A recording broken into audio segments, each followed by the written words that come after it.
धन्यवाद करते हैं प्यारे परमेश्वर, आपका धन्यवाद करते हैं पिता, धन्यवाद करते हैं प्रभु आपकी महानता के लिए पिता। धन्यवाद करना चाहते हैं खास तौर से इस समय मैं नेहा के लिए प्रार्थना करती हूँ, जो प्रभु आपकी दासी वचन हमारे बीच में लेके आई है पिता। पवित्र आत्मा इनसे बात करे और प्रभु जो शब्द पिता इनके मुख से निकलते हैं प्रभु आप उन्हें आशीष दे पिता। जैसे आकाश से हिम वर्षा गिरते और भूमि को बिना उपजाऊ किए नहीं लौटते प्रभु, उसी प्रकार जो वचन प्रभु आपकी निकलता है हमारे जीवनों में कार्य करता है पिता। आज ये वचन हमारे जीवनों में कार्य करे पिता, हम सबको इन वचनों के द्वारा आशीष दे पिता। प्रार्थना करती हूँ पवित्र आत्मा हमारे बीच में हो पिता। हर एक शब्द पिता जो इनके मुख से निकलता है इनकी ओर से नहीं परंतु प्रभु आपकी ओर से पिता। प्रभु आप इन्हें आशीष दे, बढ़ाए, हर प्रकार के डर से आजाद करे प्रभु जी, और उस वचन को प्रभु हम ग्रहण करने वाले बने पिता। प्रार्थना करना चाहती हूँ प्रभु दानों और 10वें अंशों को प्रभु इसको प्रभु आप आशीष दे पिता। और प्रभु हमने आपसे लेकर देना सीखा है पिता, जो जिन्होंने दिया है उन्हें भी आशीष दे, जो नहीं दे सके प्रभु ने तैयार कर पिता परमेश्वर, ताकि वो आपके भवन में प्रभु देकर रोपे जाए पिता परमेश्वर। इसको प्रभु जिन्होंने दिया है प्रभु, जो नहीं दे सके प्रभु सबको प्रभु तो आशीष दे, और इसे प्रभु आपके कलीसिया की सेवा के लिए प्रभु इस्तेमाल किया जाए पिता। प्रार्थना करना चाहती हूँ प्रभु सविता की जी के लिए प्रभु, जब आज उबाल कलीसिया लेती है प्रभु आप उनके साथ हो, मदद करे प्रभु, और वो छोटे छोटे पेड़ जो बहुत कुछ सीखते हैं पिता परमेश्वर बहुत सफल लाए पिता, और आपके राज्य में बढ़े पिता परमेश्वर। प्रभु गवाहियों के समय को सब चीज को प्रभु हम आपके हाथ में देते हुए ये प्रार्थना प्रभु यीशु के नाम से करते हैं, आमीन। एक बार फिर से ताली बजा के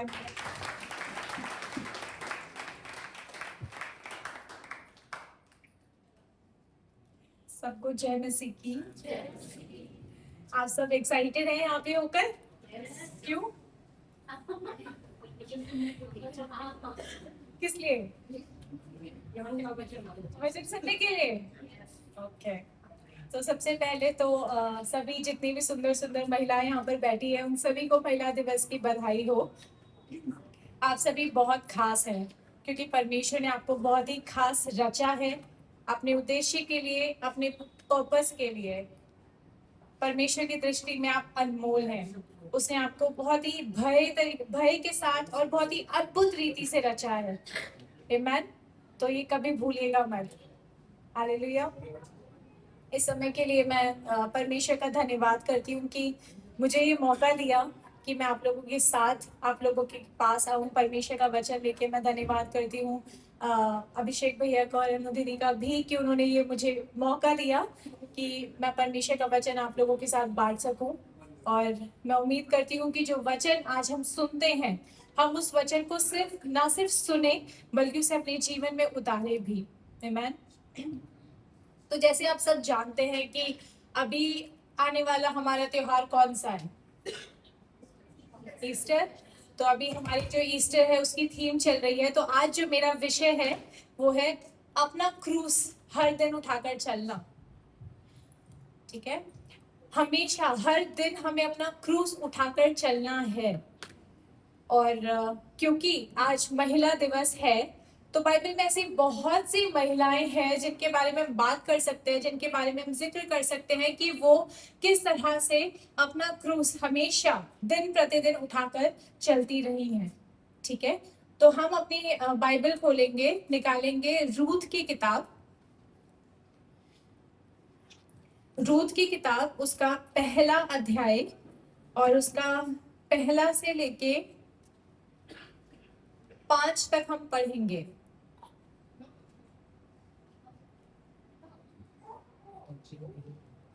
रूथ की किताब, उसका एक अध्याय, उसका 1 से 5 तक प्रभु का वचन यहाँ पे मैं पढ़ती हूँ। और वो कहता है, जिन दिनों में न्यायी लोग न्याय करते थे उन दिनों में देश में अकाल पड़ा।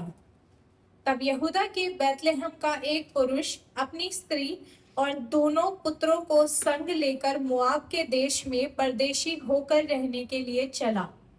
उस पुरुष का नाम एलीमेलेक और उसकी पत्नी का नाम नाओमी और उसके 2 बेटों के नाम महलोन और किलियोन थे। ये इब्राती थे, अर्थात यहूदा के बैतलहम के रहने वाले थे। वे मोआब के देश में आकर वहां रहे। और नाओमी का पति एलीमेलेक मर गया और नाओमी और उसके दोनों पुत्र रह गए। और उन्होंने एक मोआबिन स्त्री से विवाह कर लिया। एक का नाम ओरपा और दूसरी का नाम रूत था। फिर वे वहां कोई 10 वर्ष रहे। जब महलोन और किलियोन दोनों मर गए तब नाओमी अपने दोनों पुत्रों और पति से रहित हो गई। यहाँ पे एक कहानी के बारे में परमेश्वर का वचन बताता है कि यहाँ पे क्या हुआ।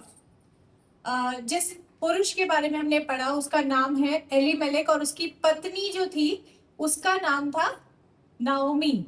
बोलिए नाओमी। ठीक है, यहाँ पे हम आज दो तरह की औरतों के बारे में बात करेंगे। एक वो जिसने अपना क्रूस उठाया और एक वो जिसने अपना क्रूस नहीं उठाया। ठीक है, और मैं बताऊंगी कि क्रूस उठाने का क्या मतलब होता है, लेकिन पहले हम जब बात करते हैं यहाँ पर, तो यहाँ पे बाइबल बताती है कि उन दिनों में देश में क्या पड़ा था? अकाल पड़ा था। और आप सब जानते हैं अकाल का मतलब क्या होता है? भूखमरी हो जाती है, खाने को कुछ नहीं रहता, सब कुछ जो कुछ भी मिलता है वो बहुत महंगा हो जाता है, बारिश नहीं गिरती है, फसलें नहीं आती है। तो ये जो परिवार था वो कहाँ रहता था? वो बैतलहम में रहता था। और बैतलहम का मतलब ये होता है जहां भोजन वस्तु मिलती है, जहां पे खाना होता है। ठीक है, और जहां पे खाना है, अब वहां पे परिस्थिति क्या आ गई है? वहां पे खाना अब नहीं है, लोगों के पास खाने को नहीं है, पीने को नहीं है, जितना है वो बहुत महंगा है, वो लोग खरीद नहीं पा रहे हैं। तो ऐसे में क्या हुआ, नाओमी और उसका पति ये फैसला करते हैं कि हम लोग ये देश छोड़ देते हैं। अब यहाँ पे हमारे लिए कुछ नहीं रह गया, अब हम ये देश छोड़ देते हैं। और अब हम क्या करते हैं? अब हम विदेश में चलते हैं, दूसरे देश में जाते हैं जहां पे हमारे लिए खाने का सामान है, जहां पे हमें भोजन वस्तु मिलेगी, जहां पे हम अच्छे से खा पी सकते हैं। पर क्या ये परमेश्वर की योजना है उनके लिए या नहीं, ये उन्होंने नहीं जानना चाहा। उन्होंने नहीं सोचा कि ये अकाल हमारे पास आया तो परमेश्वर इतना भला है कि वो हमें इस अकाल में भी इंतजाम करवाएगा, वो हमारे लिए इंतजाम कर सकता है। अगर ये अकाल है हमारे सामने तो हम इसको सहेंगे और परमेश्वर हमारे लिए रास्ता निकालेगा। ये उनका क्रूस था। अब आप समझेंगे कि क्रूस का क्या मतलब होता है। क्रूस जब हम बाइबल के संदर्भ में बात करते हैं तो क्रूस का मतलब ये होता है एक तरह का बोझ जो आपको उठाकर चलना होता है, एक परीक्षा होती है, ये एक बोझ होता है जो हम दिन प्रतिदिन उठाते हैं, इस उम्मीद के साथ कि परमेश्वर हमें इस परिस्थिति से निकालेगा। और अगर वो ना भी निकालना चाहे तो भी हम उसके पीछे चलते रहेंगे,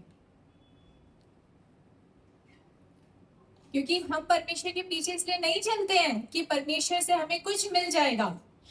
हम परमेश्वर के पीछे इसलिए चलना है क्योंकि वो परमेश्वर है, उसके अलावा कोई सच्चाई नहीं है, उसके अलावा कोई भलाई नहीं है। आमीन। तो यहाँ पे क्या हुआ, ये जो परिवार है ये फैसला करता है कि हम ये हमारे सामने ये जो चुनौती है इसका सामना हम नहीं करेंगे, हम दूसरे देश में चलते हैं। अब वहां जाके क्या होता है, कुछ साल शायद रहने के बाद नाओमी का पति मर जाता है। अब वो क्या हो गई, अब वो विधवा हो गई, अब उसका पति नहीं रहा। जब वो अकाल वाली परिस्थिति में थी कम से कम उसका पति जिंदा था, उसके अपने बच्चे थे, पर जब वो विदेश में चली गई उसका पति नहीं रहा। ठीक है, आगे जब हम पढ़ते हैं उसी वचन में, चौथा वचन 3 से पढ़ेंगे। और नाओमी का पति एलीमेलेक मर गया और नाओमी और उसके 2 पुत्र रह गए, और उन्होंने एक एक मोआबिन स्त्री से विवाह कर लिया, एक का नाम ओरपा और दूसरी का नाम रूत था। फिर वे वहां कोई 10 वर्ष रहे। जब महलोन और किलियोन दोनों मर गए तब नाओमी अपने दोनों पुत्रों और पति से रहित हो गई। पहले तो वो एक विदेश में चले गए, मोआब एक ऐसा देश था जो परमेश्वर के लोगों के साथ संगति में नहीं रहता था। इजराइल, परमेश्वर के लोग, और मोआब ये बिल्कुल ऐसे रहते थे, दुश्मन देश थे, जैसे भारत और पाकिस्तान। तो अब यहाँ से जाकर वो दूसरे देश में चले गए और वहां जाके उन्होंने क्या किया, एक तो उसका पति मर गया और दूसरा क्या हुआ उसके साथ, उसके जो बच्चे थे, 2 बेटे थे, उन्होंने वहां पे विदेशी औरतों से शादी कर ली। ठीक है, और अब उन विदेशी औरतों से शादी करने के बाद क्या हुआ, वो दोनों भी मर गए। और बाइबल में जब आप पढ़ेंगे व्यवस्था विवरण 7 का 3 और 4, व्यवस्था विवरण 7 का 3 और 4 जब आप पढ़ेंगे तो बाइबल में यहाँ पे साफ साफ लिखा है कि ना उनसे ब्याह शादी करना, ना तो अपनी बेटी उनके बेटे को ब्याह में देना और ना उनकी बेटी को अपने बेटे के लिए ब्याह लेना, क्योंकि वे तेरे बेटे की को मेरे पीछे चलने से बहकाएंगी और दूसरे देवताओं की उपासना करवाएंगी, और इस कारण यहोवा का कोप तुम पर भड़क उठेगा और वह तेरा शीघ्र सत्यानाश कर डालेगा। आमीन। यहाँ पे फिर हम क्या देखते हैं कि हो सकता है कि एक विदेश में रहने के बाद जब उन्हें परमेश्वर की संगति नहीं मिली, जब उन्हें परमेश्वर के लोगों की संगति नहीं मिली, तो वो अपने विश्वास से भी हट गए। क्योंकि प्रभु कहता है ना कि अपने भाइयों की संगति में लगे रहो। क्यों? क्योंकि जब हम एक संगति में होते हैं, हम विश्वास में होते हैं, हम एक साथ जुड़े हुए रहते हैं।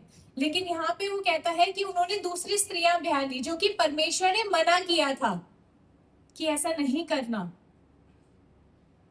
तुम इजरायली जो लोग हो वो अपने आपस में ही ब्याह शादी करना और किसी पराये महिला को या पराये पुरुष को अपनी शादियों में उनसे शादी ब्याह मत करना। क्यों? क्योंकि वो अपने विश्वास से हट जाएंगी, वो अपने विश्वास से पलट जाएंगी। और ऐसा ही हो सकता है कि हुआ हो, इसीलिए उसने अपने बच्चों को भी इजाजत दी कि कोई बात नहीं, दोनों से शादी कर लो वहां की महिलाओं से। अब ऐसा होने के बाद भी क्या हुआ, उसके दोनों बेटे खत्म हो गए। आप सोच रहे हो कि वो किस उम्मीद से वहां पर आई थी? उसने सोचा था कि शायद यहाँ पे मेरे लिए कुछ भलाई निकलेगी, दूसरे देश में जाकर शायद हम लोग अच्छे से रहने लगेंगे, हम लोग अच्छा खाना पीना खा लेंगे, हमारे बच्चे पढ़ाई कर लेंगे। क्या हम भी ऐसे कई बार नहीं सोचते? हम हमेशा, हमारे सामने जो क्रूस होता है, हम सोचते हैं कि ये मेरे बस का नहीं है, हो सकता है ये शैतान की तरफ से है, परमेश्वर मुझे बोझ क्यों देगा, परमेश्वर तो मुझे कंफर्ट देगा, आराम देगा, ये बीमारी जा नहीं रही है, परमेश्वर की तरफ से नहीं है, ये मुश्किलें हैं मेरे सामने, परमेश्वर क्या अभी भी सुनता है? क्या अभी भी जवाब देता है? क्या वो मेरी प्रार्थना को उत्तर दे पाएगा? अभी तक तो कुछ किया है नहीं, इतने साल हो गए, ये बीमारी जा नहीं रही, मेरे ऊपर लोन चल रहा है। हम क्या करते हैं? हम भटकने लगते हैं, हम इधर से उधर, उधर से इधर, उधर से इधर होने लगते हैं। हमारा विश्वास ठंडा पड़ते जाता है, पड़ते जाता है, पड़ते जाता है। यही यहाँ पर नाओमी के साथ हुआ। वो और उसका परिवार एक बेहतर जीवन की तलाश में अपने देश को छोड़ के, अपने लोगों को छोड़ के, उस समय में अपने सब कुछ को त्याग कर जाना, एक नई जिंदगी बसाना कितना मुश्किल होता है आज भी। तो आप सोच के देखिए उस समय में कितना मुश्किल रहता। होने लग गए, रहने लग गए, शादी करने लग गए, लेकिन वहां जाकर इसकी जिंदगी और खराब हो गई।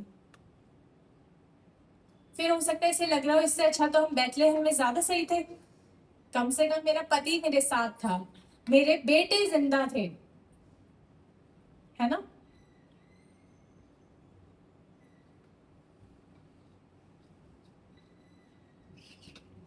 फिर आगे जब हम पढ़ते हैं,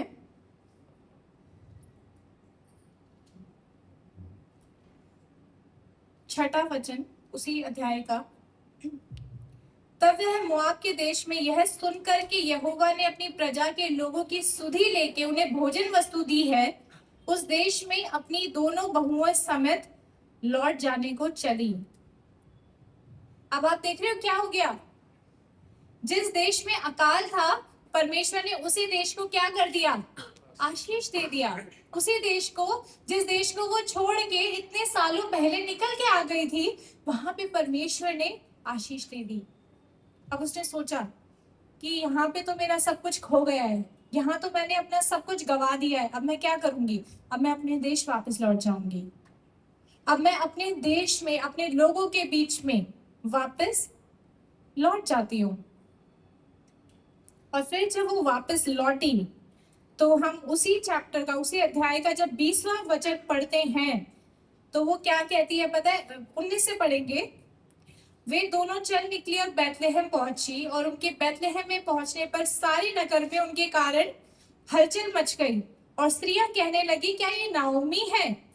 उसने उनसे कहा, मुझे नाओमी ना कहो, मुझे मारा कहो, क्योंकि सर्वशक्तिमान ने मुझको बड़ा दुख दिया है। मैं भरी पूरी चली गई थी, परंतु यहोवा ने मुझे छूछी करके लौटाया है। इसलिए जबकि यहोवा ही मेरे विरुद्ध साक्षी दी और सर्वशक्तिमान ने मुझे दुख दिया है, तो फिर तुम मुझे क्यों नाओमी कहती हो? अब यहाँ पे क्या हो रहा है?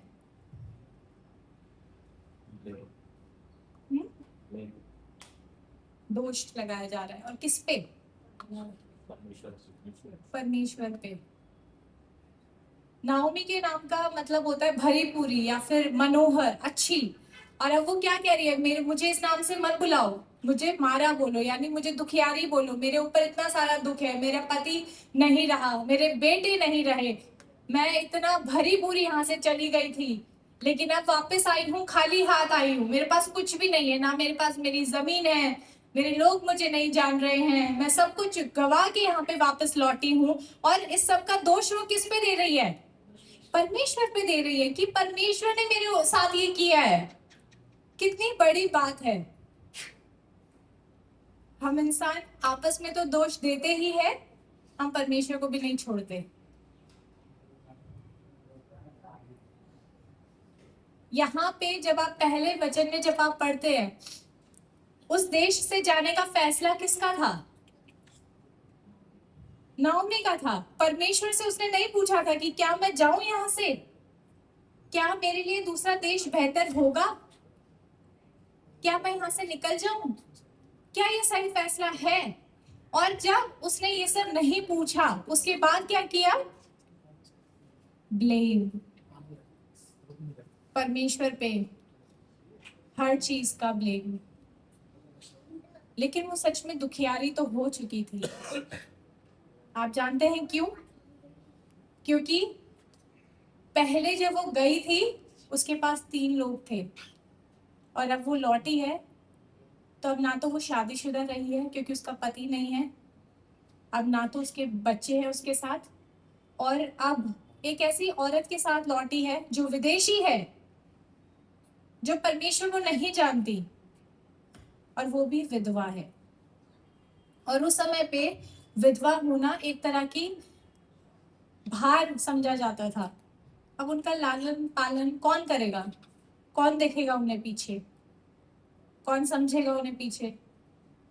क्योंकि कोई मर्द नहीं है घर में कमाने के लिए, है ना? तो अब ऐसी परिस्थिति में जब वो लौटी है, तो आप इसे अपनी जिंदगी में किस तरह से जोड़ के देख पाते हैं? कई बार हमारे सामने जब चुनौती आती है तो वो इसलिए नहीं कि हम उससे भाग जाए, बल्कि इसलिए हो सकता है वो आई है कि हमारे विश्वास को परखे कि क्या हम उस विश्वास में बने हुए हैं, क्या हम उस परिस्थिति को झेल पाएंगे। बाइबल में लिखा है कि परमेश्वर विश्वास योग्य है, वो हमारी काबिलियत से ज्यादा हमें परीक्षा में पढ़ने नहीं देता। या हम नाओमी की तरह हैं कि जब हमारे सामने अकाल आता है, हो सकता है अकाल ऐसा अकाल ना हो सकता है पैसे नहीं है जेब में, हो सकता है 2 वक्त की रोटी नहीं खा पा रहे हैं, बच्चों की स्कूल फीस नहीं दे पा रहे हैं, होम लोन चल रहा है आप लोगों के ऊपर, गाड़ी की EMI जा रही है, बहुत सारे खर्चे निकल रहे हैं। और ऐसे में क्या होता है? हम क्या अपने विश्वास में बने रहते हैं कि प्रभु अगर ये मेरे सामने चुनौती है, कोई बात नहीं, मैं इस चुनौती में भी तुझ पे विश्वास रखूंगा? या हम कहते हैं परमेश्वर तो है ही नहीं, अगर परमेश्वर होता तो ये चुनौती थोड़ी आती मेरे जीवन में।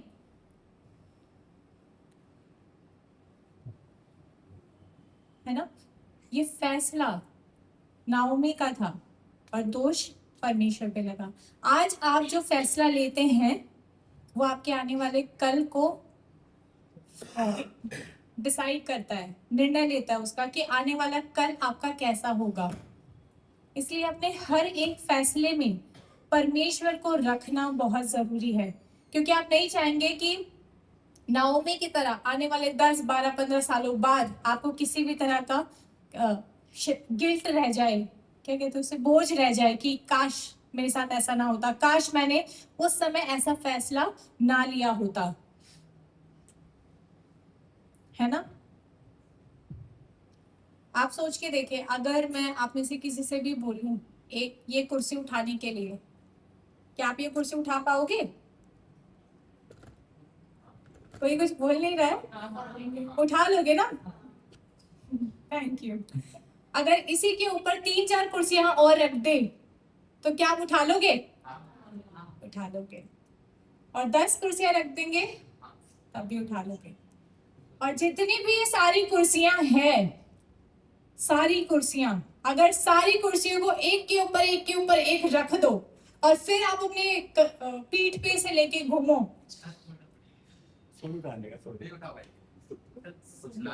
क्या आप उठा पाएंगे?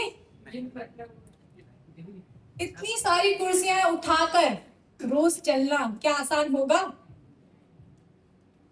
कई बार हमारा जो मसीही यात्रा है वो ऐसे ही होती है। जब एक कुर्सी उठाते हैं ना तो ऐसा लगता है अरे आसान है, परमेश्वर तेरा भला हो, देखो परमेश्वर का धन्यवाद हो, मैं चुनौती में हूं लेकिन विश्वास में खड़ा हूं। लेकिन जब वही बोझ बढ़ता जाएगा, बढ़ता जाएगा, बढ़ता जाएगा, मैं ये नहीं कह रही कि ऐसा होगा ही आपके साथ, पर मैं आपको परिस्थिति बता रही हूँ कि जब ऐसा लगे कि अब तो ये मुझसे नहीं हो रहा, तब आप क्या करेंगे?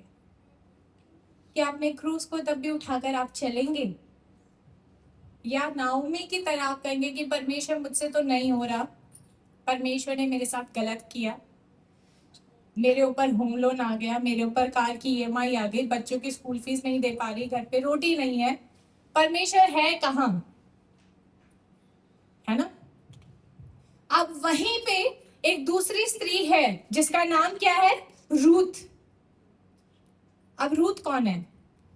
हम देखते हैं रूथ पहला अध्याय उसका 4था वचन कहता है कि उन्होंने, जो नाओमी के 2 बेटे थे उनमें से एक बेटे की पत्नी थी जिसका नाम था रूथ और दूसरी पत्नी थी जिसका नाम था ओरपा।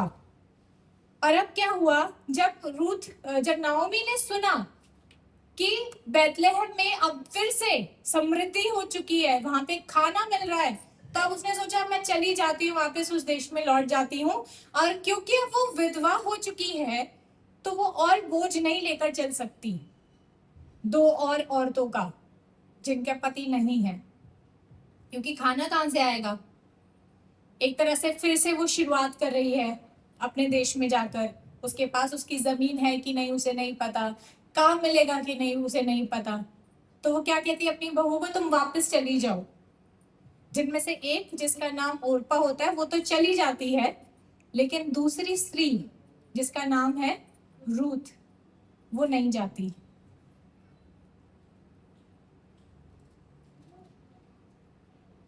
और रूथ कौन है? क्या रूथ इजरायली है? रूथ कौन है? किस देश की है वो मोआब की है। जैसे कि मैंने क्या बताया आपको, वो दूसरे देश की है, वो परमेश्वर को नहीं जानती, उसने परमेश्वर को कभी चखा भी नहीं है अपने जीवन में, और वो एक विदेशी है। और परमेश्वर ने विदेशियों से शादी करने के लिए क्यों मना किया था? व्यवस्था विवरण में हमने जब पढ़ा कि वो अब तुम्हारे बेटों को बहका देंगी, लेकिन यहाँ पे रूथ क्या कहती है, अभी हम जब रूथ के बारे में पढ़ेंगे, रूथ का पहला अध्याय का ही 16 और 17 वचन, प्रभु का वचन यहाँ पे कहता है, रूथ बोली तुम मुझसे यह विनती ना कर कि मुझे त्याग या छोड़कर लौट जा, क्योंकि जिधर तू जाए उधर मैं भी जाऊंगी, जहां तू टिके वहां मैं भी टिकूंगी, तेरे लोग मेरे लोग होंगे और तेरा परमेश्वर मेरा मेरा परमेश्वर होगा। जहां तू मरेगी वहां मैं भी मरूंगी और वहीं मुझे मिट्टी दी जाएगी। यदि मृत्यु को छोड़कर और किसी कारण से मैं तुझसे अलग हूं तो यहोवा मुझसे वैसा ही वरन उससे भी अधिक करे। वो यहाँ पे क्या कह रही है? यहाँ पे अब रूथ एक फैसला ले रही है। पहले नाओमी ने एक फैसला लिया कि वो बैतलेहम को छोड़ देगी और कहाँ चली जाएगी? मोआब के देश में। अब यहाँ पे रूथ एक फैसला ले रही है कि मैं अपने देश को, अपने परिवार को, अपने लोगों को जिनको मैं जानती हूँ, जिनके साथ पली बड़ी हूँ, मैं उनके पास नहीं जाऊंगी। मैं उस देश में नहीं रहूंगी जहां पे तू नहीं है। जहां पे अपनी सास के लिए वो कहती है कि मैं वहां जाऊंगी जहां तू जाएगी और तेरा परमेश्वर मेरा परमेश्वर होगा।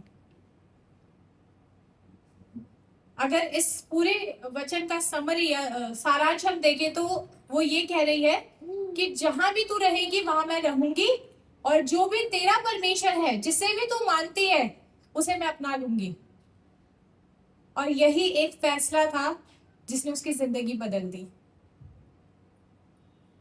वो अभी तक परमेश्वर को नहीं जानती, लेकिन फिर भी वो परमेश्वर को जानना चाहती है। वो कहती है कि जो भी तेरा परमेश्वर, उसे मैं अपने जीवन में एक्सेप्ट कर लूंगी। यहाँ पे रूथ ने एक फैसला लिया और ये फैसला आसान नहीं था। आपको लगेगा कि ठीक है, कोई बात नहीं, इतना क्या बड़ी बात हो सकती है, लेकिन आप सोच के देखिए कि अपने देश को छोड़ना पहले तो आसान नहीं होता।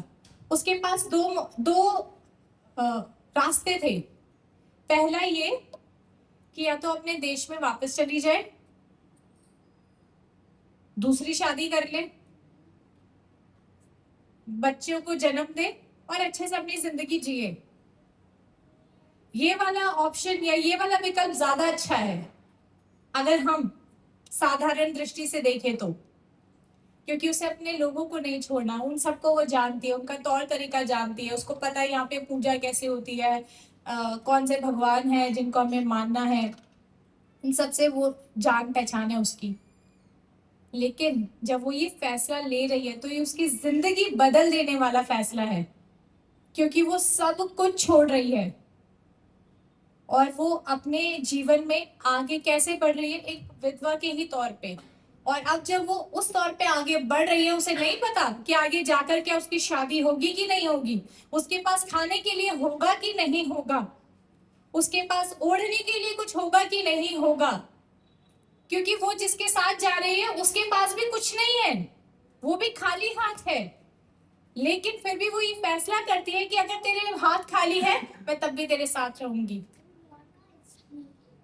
क्या ऐसा फैसला हम कर सकते हैं अपने जीवन में कि अगर मेरे पास पहनने के लिए नहीं है, ओढ़ने के लिए नहीं है, अगर मेरे पास सिर्फ एक दो जोड़ी कपड़े हैं, मैं तब भी परमेश्वर के पीछे चलूंगी, तब भी ये परमेश्वर मेरा परमेश्वर होगा, तब भी मैं इसी परमेश्वर के साथ चलूंगी, तब भी जो परमेश्वर मुझे देगा मैं उसे खा लूंगी, नहीं देगा तब भी मैं उसका धन्यवाद करूंगी। ये फैसला आसान नहीं था, ये बहुत मुश्किल फैसला था। और जब हम पढ़ते हैं मत्ती 16 का 24 में, मत्ती 16 का 24 में बाइबल कहती है, तब यीशु ने अपने चेलों से कहा, यदि कोई मेरे पीछे आना चाहे तो अपने आप का इनकार करे और अपना क्रूस उठाए और मेरे पीछे हो ले। है ना, 3 चीजें यीशु मसीह ने कही कि किसी को अगर मेरे पीछे आना है तो अपने आप का इनकार करे और अपना क्रूस उठाए और तब मेरे पीछे हो ले। हम कई बार क्या करते हैं? उल्टा करते हैं।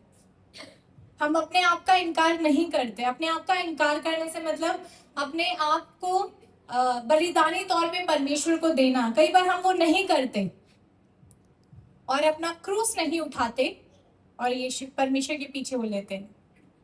लेकिन परमेश्वर के पीछे होने के लिए वो कहता है, पहले अपने आप का इनकार करो, अपने कंफर्ट से बाहर आओ, अपने आराम की परिस्थिति से बाहर आओ और फिर जो चुनौती आ रही है उसको उठाओ, उस क्रूज को जो तुम्हारे सामने है उसे उठाओ और उसे उठाकर मेरे पीछे हो लो। रूथ ने यहाँ पे वही किया, उसने अपने आप का इनकार किया। वो आरामदायक जिंदगी जी सकती थी पर उसने उससे इनकार किया।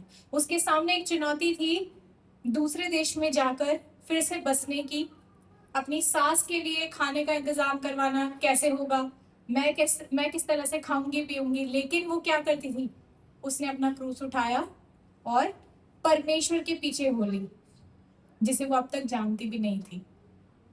मुझे लगता है आप और मैं तो कुछ तो जानते ही है परमेश्वर को। क्या हम इस तरह से परमेश्वर के पीछे हो सकते हैं या होते हैं? क्या हमारे लिए आसान होता है उसके पीछे चलना?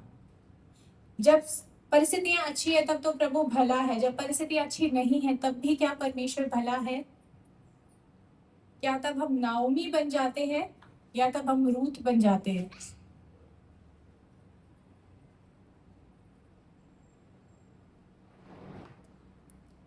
और जब रूथ की किताब में हम पढ़ते हैं उसका 2:23 में, तो वो हर दिन क्या कर रही थी, एक जगह है वहां पे जहाँ पे कटनी का समय जब चल रहा था तो वो रोज जाकर उस खेत में क्या करती थी, खाना बीनती थी। रूथ 2:23 में, इसलिए रूथ जौ और गेहूं दोनों की कटनी के अंत तक बीनने के लिए बोअज की दासियों के साथ साथ लगी रही और अपने सास के यहाँ रहती थी। जब वो दूसरे देश में गई तो उसने अपनी सास से बोला कि अब तो हमारे लिए मुश्किल हो जाएगा ऐसे रहना। उसी दिन वो किसी पास के खेत में गई और जब वहां पे कटनी काटते थे तो उस समय पे क्या होता था, सब कुछ नहीं लेके जाते थे धान में खेत में, वो थोड़ा थोड़ा छोड़ देते थे, क्योंकि परमेश्वर ने बोला था ऐसा कि जो छोड़ दिया जाएगा उसे मत उठाना, जो गिर जाए उसे मत उठाना, क्योंकि वहां पे जितने भी अनाथ हैं, जितने भी विधवा हैं, वो आकर उसे उठाएंगे और उसे खाएंगे। तो रूथ क्या करती थी, रोज सुबह उठ के अपना क्रूस उठाती थी और वहां खेत में जाकर वही बटोरती थी, शाम को घर आती थी और खाना बनाती थी और वो दोनों खाते थे। उसको जरूरत नहीं थी अपनी सास का ध्यान रखने की, उसको जरूरत नहीं थी इस तरह का जीवन जीने की, लेकिन उसने ये चुनाव किया, उसने ये फैसला लिया कि मैं तो परमेश्वर के पीछे हो लूंगी। आमीन। और इसी तरह से जब हम देखते हैं यीशु मसीह के बारे में, लूका 9:51, लूका 9:51 में बाइबल कहती है, जब यीशु के ऊपर उठाए जाने के दिन पूरे होने पर थे तो उसने यरूशलेम जाने का विचार दृढ़ किया। अब आप जानते हैं यरूशलेम क्या है, जहां पे यीशु मसीह ने फैसला लिया कि मुझे अब यहाँ जाना है स्वर्ग में उठाए जाने से पहले।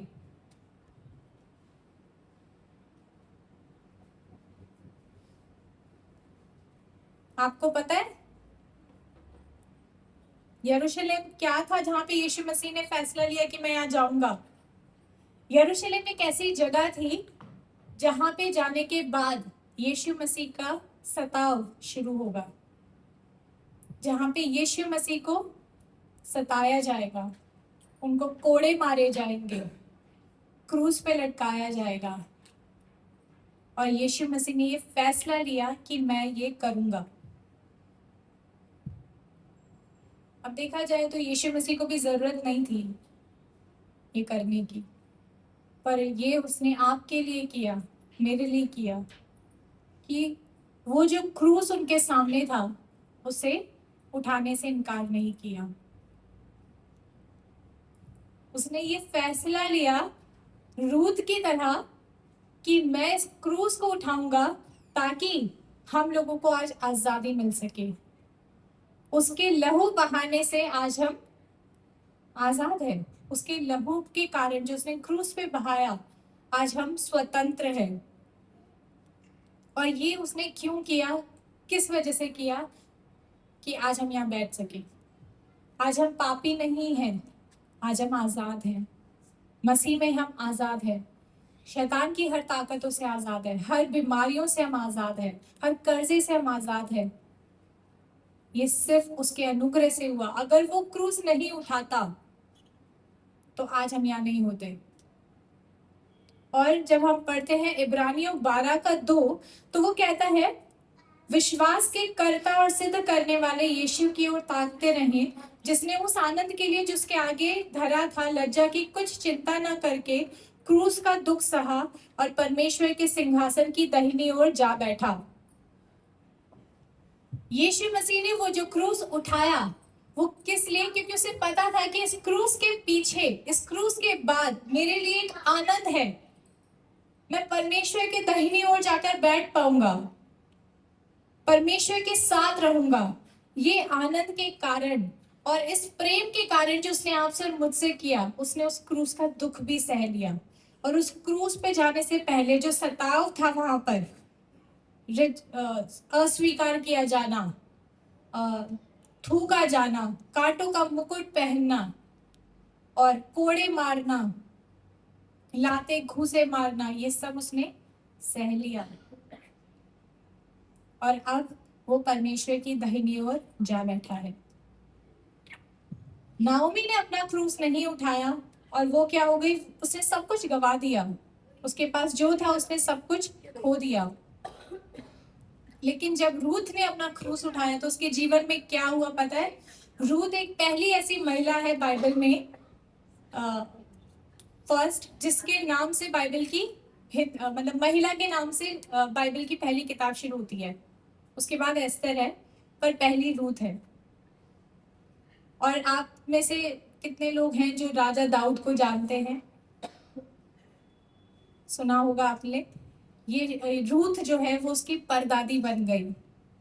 आप सोच रहे हैं कितने बड़े राजा के वंशावली में वो जुड़ गई। और ये भी कम नहीं था, तो परमेश्वर ने उसे और कितनी आशीष दी कि उसी की वंशावली में से प्रभु यीशु मसीह का भी जन्म हुआ। और ये भी कम था, तो नया नियम में भी उसका जिक्र है।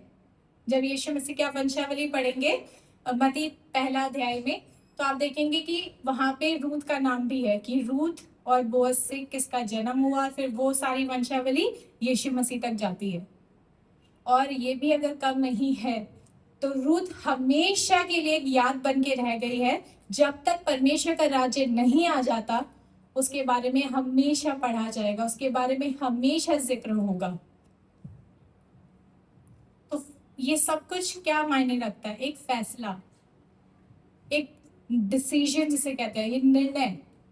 क्या मुझे ये चुनौती को देखते हुए इसको यीशु के पीछे चलना है, या कोई बात नहीं, ये चुनौती यहाँ है, मैं इसे छोड़ देता हूँ, मैं यहाँ चले जाता हूँ। नहीं पता आज जो हमें अच्छा दिख रहा है उसके पीछे क्या और अच्छा है, या उससे भी बदतर है जैसा नाओमी के साथ हुआ।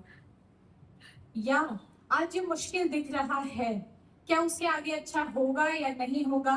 परमेश्वर के साथ हूँ तो शायद अच्छा हो ही जाए, तो मैं इसी क्रूस को उठाकर चलता हूँ, जैसा रूथ के साथ हुआ और जैसा प्रभु यीशु के साथ हुआ और जो उसने आपके और मेरे लिए किया।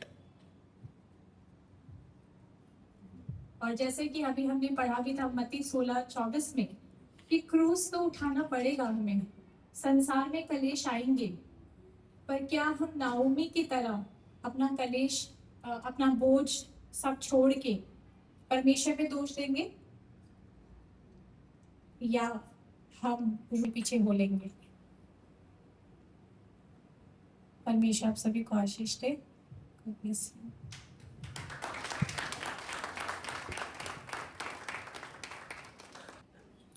बहुत बहुत धन्यवाद नेहा। बहुत अच्छी चीज है रूथ और नाहोमी, है ना। इसकी कहानी नहीं पढ़ी है तो आप रूथ की पुस्तक को आज घर जाएं, इस हफ्ते उसका अध्ययन करें। और जैसा कि जो हमारा मार्ग चल रहा है ना अभी ईस्टर तक का, क्रूस उठाना है और पीछे चलना है, आसान नहीं है। प्रभु हमारा कोई चमत्कारी बाबा नहीं है कि उसके पास आओ और सारी चीजों से मुक्त हो जाओ। प्रभु पे चलना एक रिश्ता है, एक रिलेशनशिप, एक संबंध है। तो संबंध में हमेशा कठिनाई होती है, और लेकिन उसी के साथ साथ प्रभु ने भी कहा है कि आपको रिवॉर्ड भी मिलेगा, है ना, उसका इनाम भी है। तो क्रूस भी है, लेकिन उस क्रूस को उठाने का इनाम भी है, और सबसे बड़ी चीज है कि प्रभु हमारे साथ है। तो जितनी महिलाएं हैं आपके साथ प्रभु है, और जितने पुरुष हैं आपके साथ, आपके जीवन में कोई ना कोई महिला है, आपके साथ भी प्रभु है ना। आइए प्रार्थना करते हैं। प्रभु, हम आपका धन्यवाद करते हैं कि आपने ये अपने वचन को दिया है कि हम उससे सीख सकें, हम उससे जान सकें। ये अब केवल कोई मनगढ़ंत कहानियां नहीं है, परंतु सच्चे लोगों का जीवन है जिसके जीवनों में आपने काम किया है। वैसे ही आप हमारे जीवनों पे भी काम करते हैं। हम प्रार्थना करना चाहते हैं प्रभु कि जब हम अपने जीवन की यात्राओं में चलते हैं तो हम संसार में कई चीजों से भटक जाते हैं। कभी घबराहट आ जाती है, कभी लालच आ जाती है, कभी जिम्मेदारियां आ जाती हैं, कभी हमारी इच्छाएं आ जाती हैं। लेकिन प्रभु, हम उन सारी चीजों को हटाकर आपके क्रूस के पीछे चलना चाहते हैं, और जो क्रूस आपने हमें दिया है हम उसे उठाकर चलने वाले बने, उसकी सामर्थ और बुद्धि हमको दे। हम धन्यवाद करते हैं कि आपने अपनी पवित्र आत्मा हमें दी है, ताकि हम उस यात्रा को अकेले पूरी नहीं कर सकते थे, लेकिन अब आपकी पवित्र आत्मा की सामर्थ से प्रभु हम वो काम कर सकते हैं। हम धन्यवाद करते हैं आज के इस वचन के लिए जो दिया गया है, जो बीज बोया गया है, प्रभु एक बड़ा पेड़ बनने पाए। हमारे बीच में जितनी महिलाएं हैं प्रभु, धन्यवाद करते हैं महिलाओं के लिए कि आपने इनको हमारे जीवनों में परमेश्वर रोपित किया है, ताकि हम बढ़ सके, हम आपके प्रेम के तरीकों को जान सके। हम उनको आशीष देना चाहते हैं। हम प्रार्थना करते हैं कि आप हर एक महिला का प्रयोग करें। धन्यवाद करते हैं इस समय के लिए, इस पूरे सर्विस के लिए, कि प्रभु हम इसमें आपकी महिमा करने पाए, आपके गीतों को गाने पाए, आपकी वचन को सुनने पाए, और भी अन्य चीजें करने पाए। उन्हें दीजिए प्रभु, आप हमारे साथ हो जब हम संगति करते हैं। हम धन्यवाद के साथ ये प्रार्थना प्रभु यीशु मसीह के नाम से मांगते हैं, आमीन आमीन। चाय है, समोसा है, जरूर एक दूसरे से मिले। Happy women's day once again. कोई प्रार्थना चाहिए, कुछ है तो आप सामने आ सकते हैं।